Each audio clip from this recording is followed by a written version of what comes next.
Hər vaxtınız xeyir. Turan Tovuz podkastlarımız davam edir. Artıq mövsüm bitdi. Tamam fərqli situasiyadayıq, tamam fərqli həyəcandayıq. Sonluq həm istədiyimiz kimi oldu, həm istədiyimiz kimi olmadı. Mövsümün əvvəlinə baxsaq, komanda gözləntiləri doğrultdu artıqlaması ilə deyə bilərik. Dörtlük Avrokuboklar iddiası son günə, son saatlara qədər davam etdi.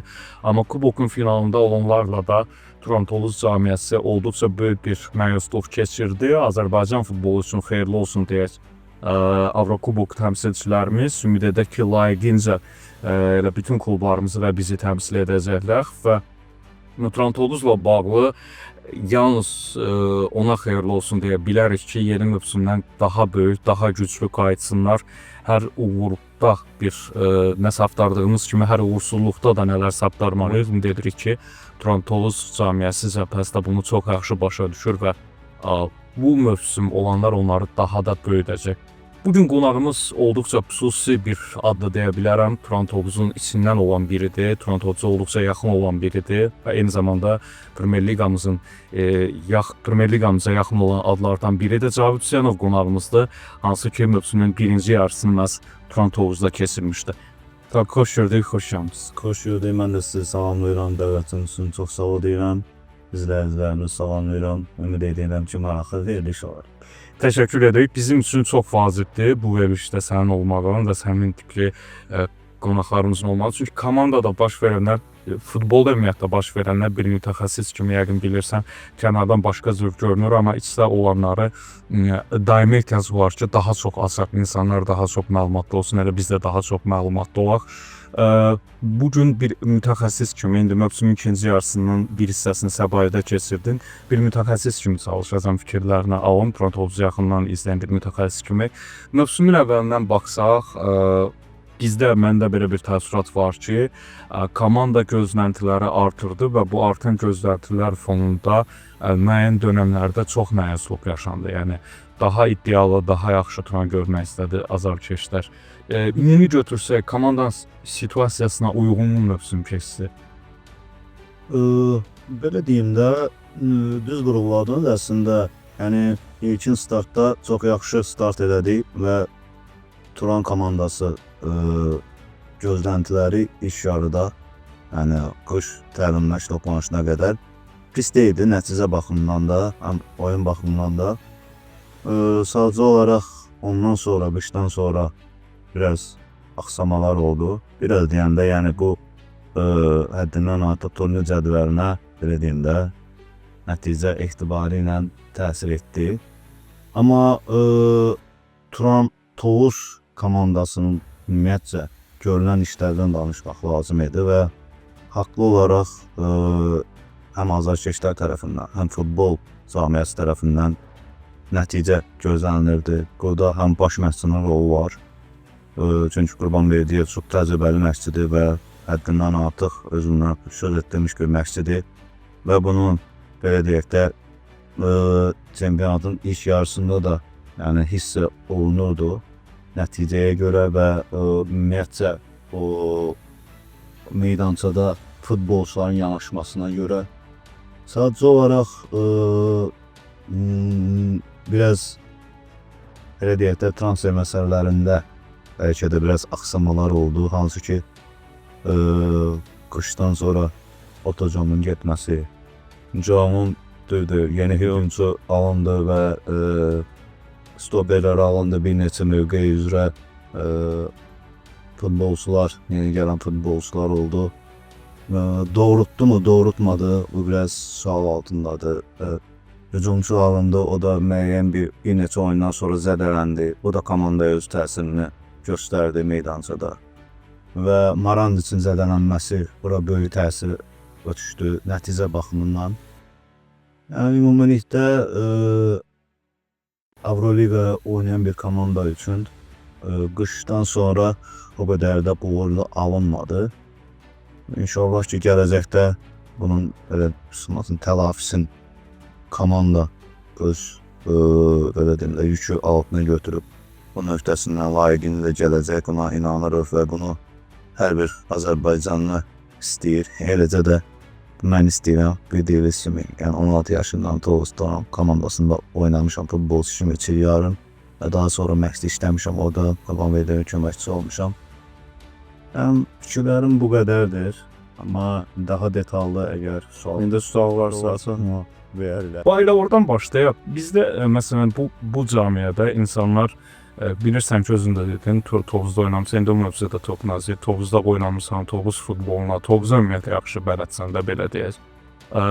İnsanlar daim daha çox, daha yaxşısını istəyir. Bu da təbiidir, çünki futbol şəhəridir. Qurbanverdiyevdən müəyyən mənada, komandada müəyyən mənada dönən narazılıqlar çox idi. Düzdür, burada nəticəli olmamağı öz yerində. Amma həm də futbol istəyirdilər.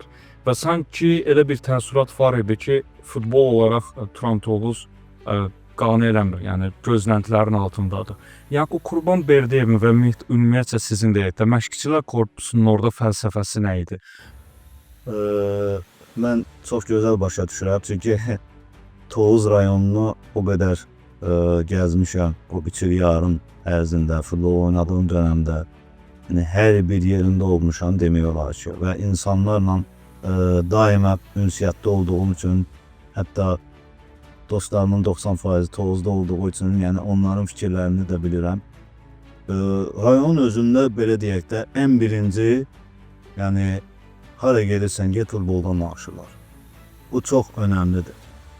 Və deyim ki, sıradan danışıqdır və yaxud da belə deyim də qeyri-peşəkarcasına, belə Loro dildə desən, bu formada deyil. Yəni insanların danışdığı həqiqətən də gətirir, məntiqi sonluğa söykənir. Hər hansısa oyun epizodundan belə, yəni sənlə fikir mübadiləsi aparanda sən hiss edirsən ki, konkret, yəni azərkeş gözü ilə baxılmır. Yəni o qədər futbolla maraqlanırlar ki, yəni bu əks etdirir, bəlkə Türkiyə çempionatının da belə deyim də bura təsiri var ki, hansı ki bilirik ki, Türkiyə televiziyalarında bu oyun analizləri gedir və futboldan çox detallı danışırlar orada. Ümumiyyətcə bu cür düşüncələri həqiqətən də məndə təəccüb və xoş bir hiss yaradır. Başa düşüləndir, azarkeşlərin görmək istədiyi dominant futboldur bəlkə də. Yəni Tovuz komandasının dominant futbol oynamasıdır. Amma reallığa da söykənmək lazımdır. Çünki sən ilk ilində bu futbolu oynamağa o qədər də belə deyim də uyğun olmaya bilər məşqçilər tərəfindən və klubun belə deyim də o yanaşması baxımından. Çünki Qurbanverdiyev gələndə artıq futbolçular da belə deyim də bir çox futbolçularla da kontrakt bağlanmışdı və hardasa bəlkə də istənilən transferə həyata keçirilə bilməmişdi və sistem olaraq da hətta Qurbanverdiyev mən orada köməkçi olanda məndən çox bu fikir belə deyim də mübarizəsi aparırdı və bildirirdi ki, mən də 4-4-2-ni çox sevirəm və istəyərdim ki 4-4-2 sistemində oynayaq. Amma sadəcə olaraq burada həm də fikir verməliyik ki, nə dərəcədə bizim materialımız, əlimizdə olan material, futbolçu materialı buna uyğundur. Yəni reallığı götürsək, bugünkü gündə, yəni kimisə qoyursa, yəni şəxsən orada o sistemdə biraz çətinlik çəkərsən. Bundan görürsə ona hər sistemin öz futbolçuları var, texniki bazarlıqları var, məsəl üçün hansısa üstünlükləri var. Məsəl üçün 5-li futbolda məlum məsələ ki, sənin cinahların surətli olmalıdır. Ən çox istifadə edilən 5-li müdafiədə yəni cinahlardandır. Yəni amma 4-lükdə sən ən çox məsəl üçün istifadə etməyə də bilərsən cinahlardan. Məsəl üçün orada bingerlərdən ən çox istifadə edə bilərsən. Yəni bu cür biraz şeylər var, detallar var ki, hansı ki bəlkə də azarkeşlər onu o qədər də dərinliyə gedə bilmirlər. Yəni istənilən halda dominant futbol istəyirlər. Bu da başa düşüləndir. Bax, mövsümün birinci yarısında indi sən də oradaydın. Kifayət yaxşı işlər gördürdü, kifayət keyfiyyət var. İndi zərdələr öz yerində. Bilmirəm, bəlkə də elə bu zədələr elə həll edici, hər şeyin açarı o zədələr idi. Amma niyə onu komanda sonradan davam elətdirə bilmədi? İndi bəlkə də o qədər izləmək vaxtın olmadı, özün də başqa bir klubdaydın. Amma kənardan necə görünürdü? Nə çatmırdı ki, o məsələn qol buraxmamaq olsun, bir intizam olsun, ən azı bunları qorumaq olmadı belə deyək. Valla biraz bu sual çətinlik çəkərəm nə baxımından, çünki istənilən halda komandanın içində deyilsənsə, o baxımdan fikir bildirmək biraz düzgün deyil. Amma ümumi götürsə sistem eyni sistem idi. Futbolçularda bəli vurğulaya bilərik ki, Marançı yerini dolduran oyuncu tapılmadı, belə deyək. Zaman zaman İsmail oynadı, sonra Rüfət oynadı, onun yerində bir də elə oyunlar oldu ki, Veysel oynadı. Yəni bu baxımdan da oldu. Məsəl üçün Serrano'nun olmayan oyunlarda var idi, hansı ki heyətdə yox idi. Yəni istənilən halda hücum xəttində Alex'in tək qalan vaxtı da oldu. Sonra Ayxan oyuna girdi. Son dönəmlərdə, son oyunlarda Ayxan özünü çox yaxşı göstərdi. Biraz yəni elə deyək də keyfiyyət baxımından bəlkə də o qədər də bəli, yəni futbolçu keyfiyyəti baxımından o qədər də istənilən səviyyədə deyildi və alternativ variantlar da özünü o qədər doğrultmurdu. Yəni bu çempionatın sonu, son dövrəsi ən vacib dövrədir. Bəli. Yəni onu hansı komandalar yaxşı dəyərləndirsə, yəni o komandalar uğur qazanır. Bizim çempionatda isə axırıncı 4-cü dövrədə fikir verdinizsə, üst pillələrdə qərarlaşan, belə deyim də, Qarabağdan başqa Zirə komandası davamlı olaraq qələbələr qazanırdı. Araz Naxçıvan, Tovuz komandası, amma Araz Naxçıvan xal itirəndə Tovuz komandası da xal itirirdi. Tovuz komandası xal itirəndə Araz Naxçıvan da xal itirirdi. Səhv eləmirəmsə 6 tur qələbə olmadı Araz Naxçıvanda, amma Turan Tovuz da qalxa bilmədi. Yəni bu fikir verirsiniz nə qədər vacib dönəmdir 4-cü dövrə. Yəni bu kimi şeylər də var ki, hansı ki onu dəyərləndirsəydilər, bəlkə də bugünkü gündə Avroligaya Tovuz komandası gedərdi. Azından konferans liqası. Bizdə demək olar hər verilişdə əməliyyat çevrilib Qurban Berdiyev haqqında sual vermək. Çünki olduqca belə sirli, sehirli mütəxəssisdir də. Yəni adı var, böyüklüyü var. Elə adlar var ki, məsələn, böyük adlardır bizdə və dünya futbolunda, amma bir mərhələdən sonra görürsən ki, artıq bunun dövrü bitib. Amma Qurban Berdiyevə bunu şamil eləmək olmaz, çünki belə deyək, onun yan yörəsindən, klubun içindən verilən məlumatlar hamı deyir ki, işləyir, tamam başqadır. Və reallıqda görə bilmirik, çünki bizdə belə bir təəssürat var ki, tamam başqa səviyyəli mütəxəssis real nəticələr qazana bilər.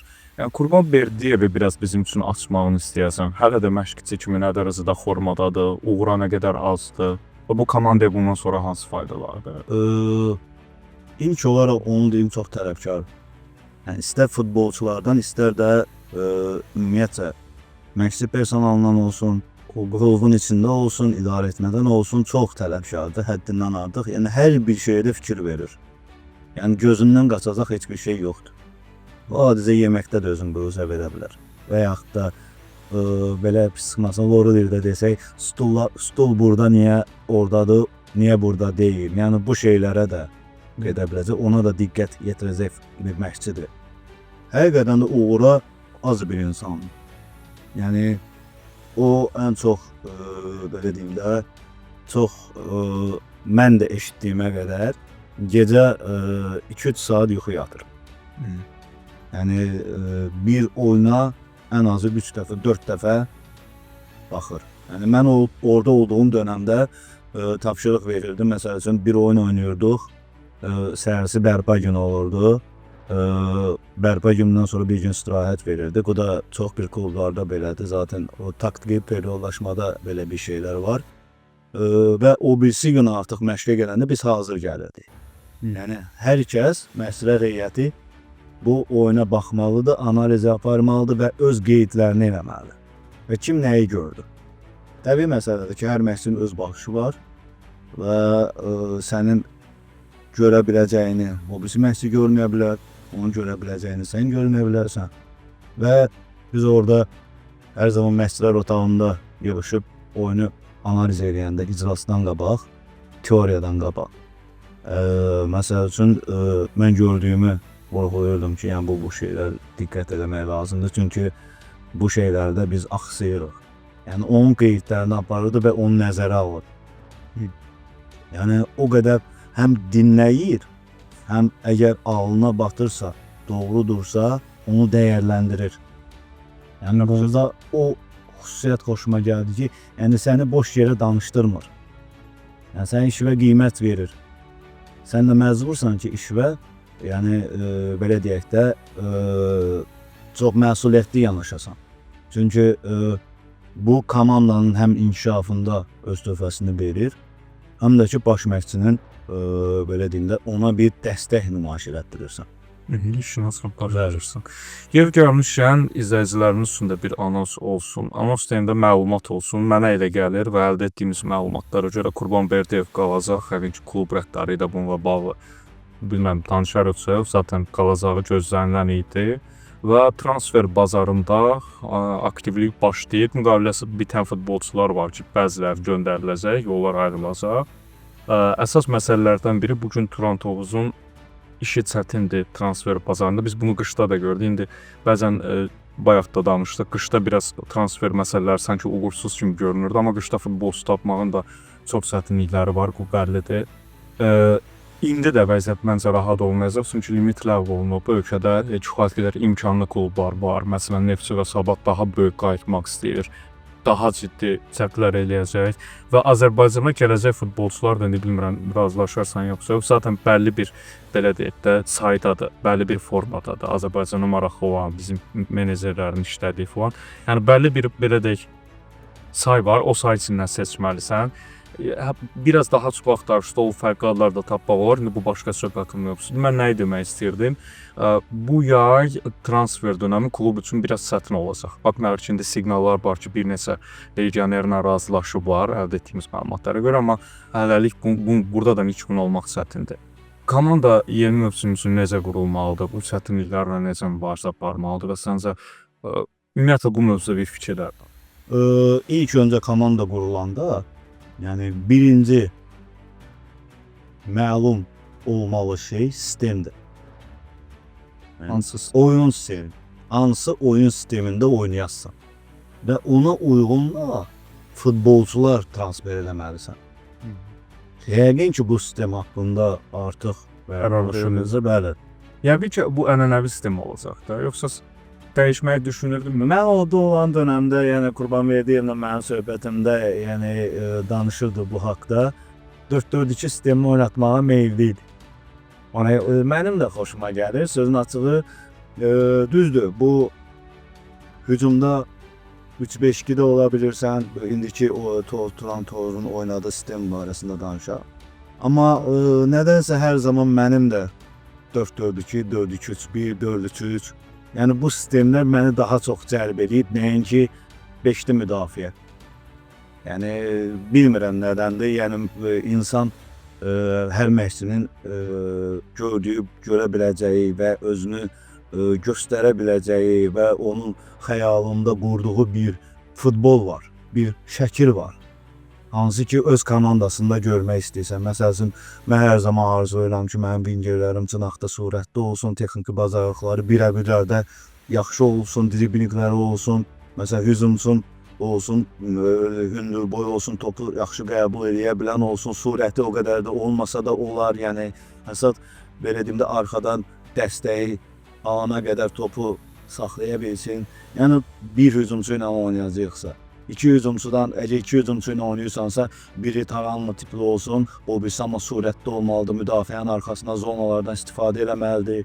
Yəni biraz fərdi burada taktika da var ki, keyfiyyət baxımından hücumçu özünə zona yaratmağı bacarmalıdır. Yəni bu şeylər biraz sistemlə bağlıdır. Yəqin ki, artıq sistem müəyyənləşdirilib, yəni öz düşüncələrində də bu var. Bilmirəm 5-li qalar, yoxsa 4-4-2-yə keçər. Yəni bu formada deyə bilmərəm. Əsas o 4-4-2 olarsa daha belə rəngarəng futbol görərdik. Məncə Dominant. dominant oynamaq sistemdən asılı deyil. ilk olarak. Düzdür, biraz sistemin də təsiri ola bilər. Yəni biraz dediyimin əksini təksib eləməyim. Çünki 5-li müdafiədə də sən bu gün hücum futbolu oynaya bilərsən, amma 4-lüdə düşünürəm ki, daha bunu ideal formada eləyə bilərsən, amma yenə də keyfiyyətə gəlib söykənirik.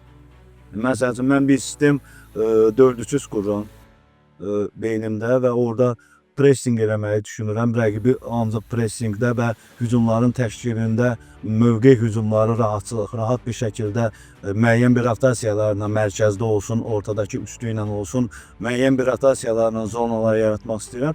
Amma sənin keyfiyyətin olmayandan sonra Matiya, sən bunu ha beynində fikirləş və xəyal et. Yəni o da bir doğru, bir real bir şey deyil. Yəni sən müəyyən faiz düzəldə bilərsən. Məsəl üçün 20-30% bunu oyun planında hiss elətdirə bilərsən, daha da inkişaf elətdirə bilərsən. Amma ümumi 100%-ə çatdırmaq, məsələn, onu bacarmarsan, keyfiyyət olmayan yerdə. Yəni bu da var.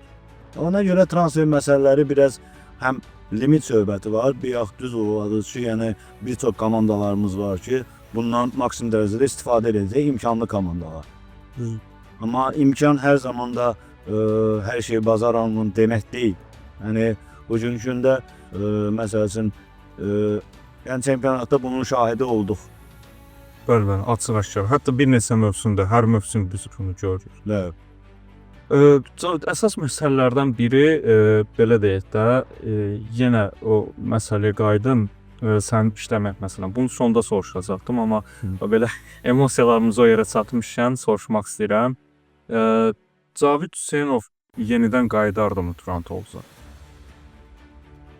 Biraz ağır mövzudur. Yəni əslində yenə deyirəm, mənim üçün Tovuzda insanların, Tovuzluların, o rayonun mənə və hətta bir neçə illəri öncə bir çoxları elə bilirdilər ki, məsəl üçün Cəbrayıl futbol klubunu mən təsis etməmişdən öncə elə bilirdilər ki, mən Tovuzluyam. Boyu əksəriyyətlər elə bilirdi mən Tovuzluyam. Həqiqətən də Tovuzu çox sevirəm, yəni insanları sevirəm. Orada belə deyimdə yaxşı vaxtlarım olub və tətillərdə də yəni ora üst tuturdum. İstəyir əsriyə olsun, yəni meşəyə belə deyim də. Yaxşı tanışsan təbiəti ilə də. Hə, təbiəti ilə də yaxşı tanışam və belə deyim də bir çox yerlərində, yaxşı yerlərində olmuşam, yəni doğma bir rayonda, doğma bir isti bir münasibət gördüyü insan yerinin həmişə yaddaşında həkk olunur. Amma bu mənim belə deyim də istəyimlə və yaxud da hər hansısa bir niyyətimlə asılı deyil. Yəni burada bir çox məsələlər var ki, öz həllini tapmalıdır. Hə. Belə deyək də, əsas odur Turantoz komandası uğurlu olsun və həqiqətən də layiq olduğu azarkeşlər var ki, hər zaman nəticəyə layiqdilər. Çünki futbolumuzun ocağı deyilən həm Gəncədir, həm Tovuzdur. Yəni bu tipli bir neçə illər bundan öncə daha yaxşı sezilirdi, hansı ki milli komandalara baxanda. Belə deyim də, keçmiş futbolçuların bir çoxları Tovuz komandasından çıxır. Yəni bu şeylər, dəyərlər var orada, o dəyərlər itməməli. Mən sevinirəm ki, Premier Liqaya Toran komandası qayıtdı və bunun indi bundan sonraki növbəti işlər ki var, yəni inanıram ki, daha da yaxşı olacaq nəticə etibarı ilə. Həm gözəl futbol görəcəklər, həm nəticə görəcəklər, həm belə deyim Avroliqalar görəcəklər. Çünki həqiqətən də yaraşır.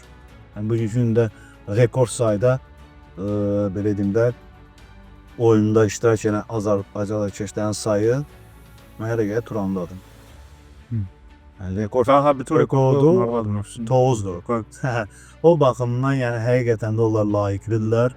İnşallah yaxın gələcəkdə istəklərinə çatalışam. Mənim özümlə bağlı qədər qismət deyir. Situasiyada qismət belədir. Hər iki tərəf üçün hansı xeyirlisə o olsun. Və bir də futbol mövzularına qayıtmaq istəyirəm. Komanda mövzusunda ən çox, ən güclü silahı standart vəziyyətləri idi. Bu, hətta son dövrlər artıq pik səviyyəyə çatdı da. Yəni, yalnız onun ümidinə qaldı belə deyək. Və sənin işlədiyin dönəmdə də mən bilirəm ki, futbolçular da bu haqda danışırdı. Bu mövzuda kifayət qədər səylərin var idi, fəaliyyətin var idi. Burada komandanın əsas gücü nə idi? Sadəcə işləməkdən, yəni bunu başqa komandalar da eləyə bilər də, sadəcə işləməkdənmi olur? Və ümumiyyətlə bunu necə davam elətdirməlidir yeni mövsümdə? Bilirsiniz necədir? Həqiqətən də standartlara çox böyük önəm verilir. Yəni Qurbanverdiyev tərəfindən, yəni standartlar, yəni bugünkü gündə səhv eləmirəmsə, yəni burada səhv eləyə bilərəm. Qolların 30%-i bütün oyunlarda standartdan vurulur. Yəni bu da az bir rəqəm deyil, balaca bir rəqəm deyil. Yəni bunun üzərində həqiqətən də işləməyə dəyər. Və burada həm Qurbanverdiyevin öz təcrübəsi, həm köməkçisi, bizim vuraqlar məşqçimiz vardı, Jenya. Jenyanın təcrübəsi var idi bu standart vəziyyətlərdə. Zaman birinci mən başlamışdım, belə deyək də, amma Jenyanın da dəstəyi, sonra Jenyanın özünün fəal iştirak eləməyi, hər məşqdən sonra standart vəziyyətlərdə minimum 15 dəqiqə çalışmaqdır. Yəni bu nəticəsini verir. Və hər rəqibin öz boşluğu var. Yəni öz rəqibə görədir. Yəni ola bilər bir dənə məsəl üçün bir standart vəziyyət bu daima bunu eləyir. Yəni hansı ki o oyunlarda görmüsünüz, qapının içinə yığılırlar. Bir promo qapının içinə belə deyim də asma gəlir. Orada qarşılıqlıqdan istifadə edib vururlar. Amma burada önəmli faktorlarda detal. Kim hara qaçacaq, necə qaçacaq, kim nə işlə məşğul olacaq. Yəni bu həddindən artıq önəmli faktordur. Bəzən futbolçular deyirdi yadımızda saxlaya bilmirik. O qədər Olur. Hətta mən olduğum dövrdə də orada futbolçulardan biraz şikayət vardı. Çünki biz hazırlayanda belə deyim də Jenya ilə mən bu işlə məşğul idim. Hazırlayanda bir də görürsünüz 12-13 dənə gediş var idi. 12-13 gedişi, məsəl üçün bunu stadionda sən oynaya o təzyiq altında, o stres altında məsəl üçün onu yadda saxlamağın da o qədər belə deyim də real da görsənmirdi. Bunu belə deyim zamana da ehtiyacı var idi. Məsələn bir oyunda eləyə bilərsən 3 dənə, bu üçü artıq sənin beyninə həkk olunur. Gələn oyunda məsəl üçün onu çıxardırsan 6 dənəyə. Ondan sonra məsəl üçün mərhələ. İndi artıq belə deyim də mənə elə gəlir ki, ən yaxşılarını və komandalara da görə ən yaxşılarını seçib və onun üzərində işləyirlər. Ara sıra çalışıram azarkeşləri də məlumatlandırıb, çünki yay dönəmində daha çox məlumata ehtiyac var, bilirəm. Komanda böyük ehtimal ot örtüyünə keçəcək və ümumiyyətlə stadionda təmir işlərindən bağlı da müzakirə mövzusu var idi. Ola bilər mövzunun birinci dövrəsində bir çətinliklər olsun, evdə oynaya bilməsinlər. Bununla bağlı açıq mesajlar var idi. Hamını düşündürən sual, Zabit Hüseynov getmək qərarına bu gün necə baxır? Doğru qərar idi və ya da səbəbləri nə idi? Bir də vurğulayıram ki, bu sualı mənə həddindən artıq çox veriblər. Sadəcə olaraq əgər belə deyim, düşünülürsə, yəni səhv qərar idi. Yəni mən bu səhv qərar kimi özümdə qeyd eləməmişəm. Niyə? Əlbəttə ki, mən Tovuz komandasında xoşbəxt idim və təcrübəli baş məşqçimiz var idi və ondan bir çox şeyləri öyrənmişdim və öyrənməyə davam edə bilərdim. Amma biraz xarakterimlə bağlı bəzi məqamlar var ki, belə deyim də çətin durumda olan bir komandanı o vəziyyətdən çıxartmağa mənə dəvət gəlib getməsəydim, sabah özümü qorxaq adlandıracaqdım. Çünki hər insanın belə deyim də verə biləcəyi bir qərar deyildi. Mən bilirdim ki, Səbahi komandası çətin durumdadır və orada nələrsə dəyişmək lazımdır və komandanı Premyer Liqada saxlamaq lazımdır. Mən meydançanın içindən çox əmin idim və oynadığımız futboldan əmin idim və görəcəyimiz işlərdən əmin idim. Həddindən artıq. Amma bəzi məqamlar var, artıq heç bu haqda danışmaq istəmirəm. Məndən asılı olmayan bir çox məqamlar var idi, bir çox belə deyim də elə situasiyalar yaranmışdı ki, o artıq belə deyim də işimə mane oldu və o düşüncələrlə, o arzularla, o istəklə, o enerji ilə o komandaya getmişdim. Çox təəssüflər olsun ki, bəlkə də mənim təcrübəmə yazılacaq, bəlkə də yox, 100% yazılacaq ki, sən düşündüyünü düşünə bilərsən. Amma o tərəfdə reallıq hansı formadadır, hansı formatdadır, nələr baş verir, yəni onu da nəzərdən keçirməlisən. Yəni budur. Amma bu da mənim üçün bir təcrübə oldu. Amma əsas odur ki, özümə yəni qorxaq demədim. Yəni bunu üçün belə yapdım. Sözün açığı, yəni belə deyək də, heç kim gətirib mənə hazır bir komanda verməyəcək. Mən hər hansısa bir komandalarda özümü sübut etməliyəm. Əgər baş məşqçi olmaq istəyirəmsə, yəni gələcəkdə. Yəni bunun da belə deyim də, çətin vəziyyətdə olan komandalardan sən özünü doğrulda bilərsən. Yəni Strateji olaraq bu da yəni bugün gündə Həsən Cavid Hüseyn olsan, gəlsən məsəl üçün ən az deyirəm ki, gəlsən Neftçi komandasında heç kim buna real baxmır. Bəli. Yəni sən özün bəlli bir iş göstərməlisən. Amma sənin oynatdığın futbol, sənin strategiyan, oyun planın və bu həm azarkeşlər tərəfindən, həm belə deyim də rəhbərlər tərəfindən bu seçilməlidir. Bu qiymətləndirilməlidir. Düzdür, Səbahidə oyun baxımından, oyun planı baxımından müəyyən işlər görmüşdük və bu rəğbət qazanmışdıq. Belə deyək, qışdan sonraki startımız, çünki mən gələndə təlim məşq toplanışına girməmişdim həmin o vaxtı. Pis dönəmdə gəldim. Təlim məşq toplanışına qədər 5 oyunumuz var idi. Onun birinin Şamaxı ilə oyunu orada səfərdə belə deyim də bərabərə qaldıq, bir xal qazandıq. Amma qışda təlim məşq toplanışına girəndən sonra komanda artıq mənim taktiki və fiziki baxımından bütün belə deyim də verdiyim tapşırıqları yerinə yetirəndən sonra qışdan sonra 9 xal yığdıq. Yəni startda 2 qələbəmiz oldu. Artıq 3 də nəhəndə komanda ilə belə deyim də acizə bərabərə qaldıq. Hansı ki oyunlarda qələbə də qazana bilərdik. Bəxtamildə oldu. Yəni yanımızda deyildi hansı ki bərabərə qaldığımız oyunlarda. Yəni bu şeylər var idi. Yəni bir daha bu oyunla heç də peşman deyiləm. Yəni mən də özümü harda hansısa komandada sübut etməliyəm. aydındır. Təbii ki, futbolda bunlar olur, olmalıdır, olacaq da və təşəkkür edirik Cavid gəldiyin üçün. Eyni zamanda Turan Torus mövzusunun belə ruhuna uyğun söhbətlər üçün həm boksdan danışdıq, həm futboldan danışdıq, həm insanlara bir maarifləndirici məlumatlar verməyə çalışdıq. Təşəkkürlər. Mən təşəkkür edirəm, həqiqətən də maraqlı verilişdi. İnşallah daha da həm futbol sahəmizdə, həm belə deyim də sizin sahəmizdə inkişaf edərik. Yəni hər birimizin bugünkü gənclərin ümumiyyətlə futbol cəmiyyətində inkişafı belə deyim də azarkeşlərimiz görməlidir və bunu hiss etməlidir ki, bu yöndə işlər gedir. Verilişlərimizdə də uğurlar arzulayıram.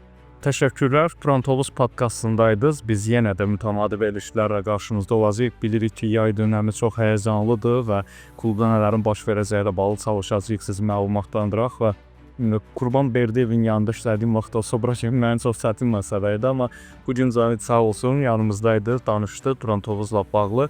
Görüşərik, hələlik.